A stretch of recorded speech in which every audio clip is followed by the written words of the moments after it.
When King Charles III ascended the throne in September, there were several reports suggesting the new monarch had progressive plans for his newly inherited palaces.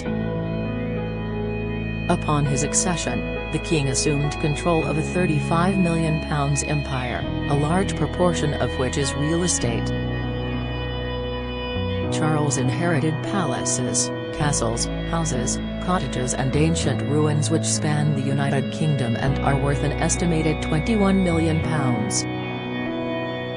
The king, who has long been an advocate for sustainable development and took the throne in the middle of a cost-of-living crisis, reportedly wants to make the most of his property portfolio, with supposed ideas ranging from increased public access to establishing museums.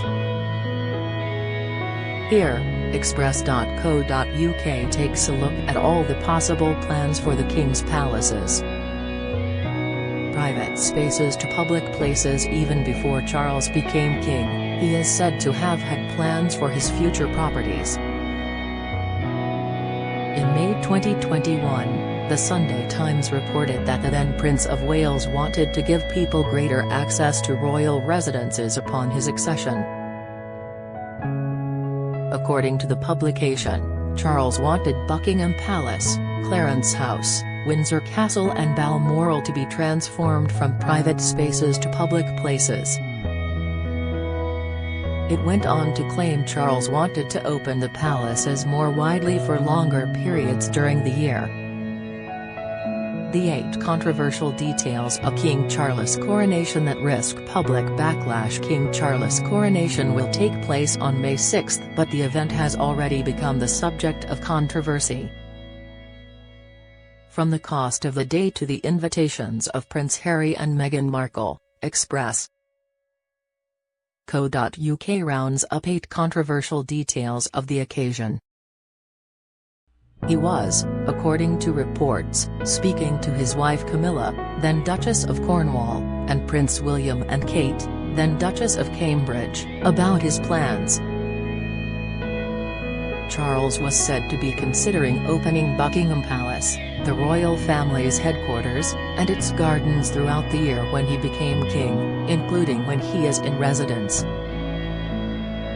During the late Queen Elizabeth II's reign, the staterooms and gardens at the London-based palace were open to the public from July to October, while the monarch was at Balmoral. A royal source said, "The prince wants to bring people in to connect with the institution. He recognizes it needs to keep evolving, and in the modern era, people want to be able to access their palaces. He embraces that and sees them as public places more than private spaces." Charles, who is known to dislike the big house, still resides at Clarence House, the home he has shared with Queen Camilla since 2003. There has been no official announcement about if and when the king will move to Buckingham Palace, which is currently under refurbishment and won't be completed until 2027. If Charles chooses to stay at Clarence House, Buckingham Palace may be open to the public all year round.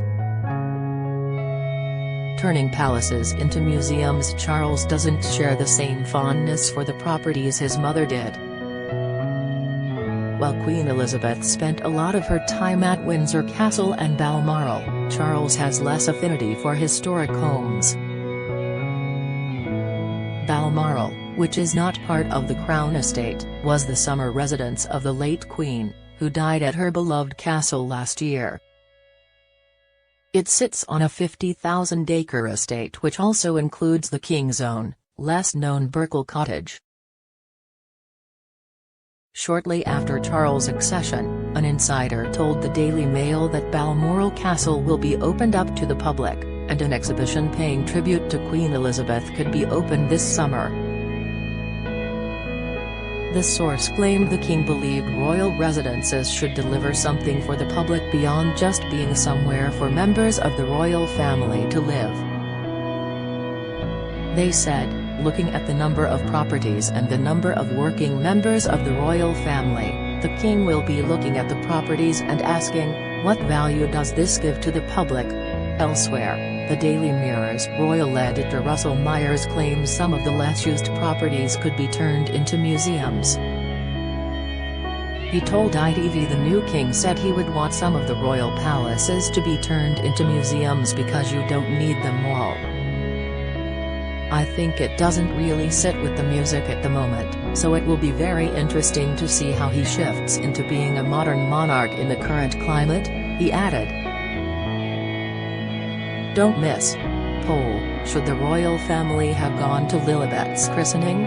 Poll, Harry's rudeness would have appalled Diana, says Vanessa Feltz. Insight, Harry and Meghan's Frogmore eviction will only make things worse. Latest lending a helping hand last month. It was reported that King Charles had opened up 3 of his royal residences as warm banks. The public was given access to Scotland's Castle of Moy and Dumfries House, and the Orchard Room at Highgrove House, the King's private residence in Gloucestershire. Warm banks are set up in public places for those who struggle with loneliness and the cost of heating their homes during the winter. They can go to the spaces and spend the day there. The Warm Bank at Highgrove, organised by the Prince's Foundation, is open every Tuesday until the middle of March. Highgrove director, Constantine Inami, explained the initiative was launched to help tackle isolation in the local community, and to support people who might be struggling to heat their home or just have not chatted to anyone for a while. He told the BBC last month, just an open convivial space that's free of judgment and you can just come along and enjoy, adding that His Majesty is hugely supportive of this program, which is really encouraging for them. Avril Bradley, who visits with her friend Gillian Limnern, said she thinks the space is fantastic. She said, "We've enjoyed the experience. We've met some new people. We've done some activities which we normally wouldn't do. I think this is more on a level of treat." Set for the stars, Charles and Camilla reportedly have big plans for Buckingham Palace. Looking forward to the completion of the London residence's renovation, set to be in 2027, the King and Queen consort hope to make it the host of increased receptions and events for the public. According to reports, the royals may even welcome Strictly Come Dancing to the ballroom. In June, Charles and Camilla were said to be in secret discussions with BBC executives to host a live episode of Strictly, and had been granted permission from Queen Elizabeth to do so. While the plans were shelved for 2022, a palace source confirmed they could be revisited this year. Camilla is reportedly a massive fan of the show and even votes every week for her favorite couple. A palace source told The Sun, "That is still on the table and a clear indication of how ambitiously they are thinking." The king sees the palace as somewhere that should be more open to the public and particularly to celebrate national events, not as a mausoleum. They added, the king and queen consort both like the idea that more members of the British public are involved.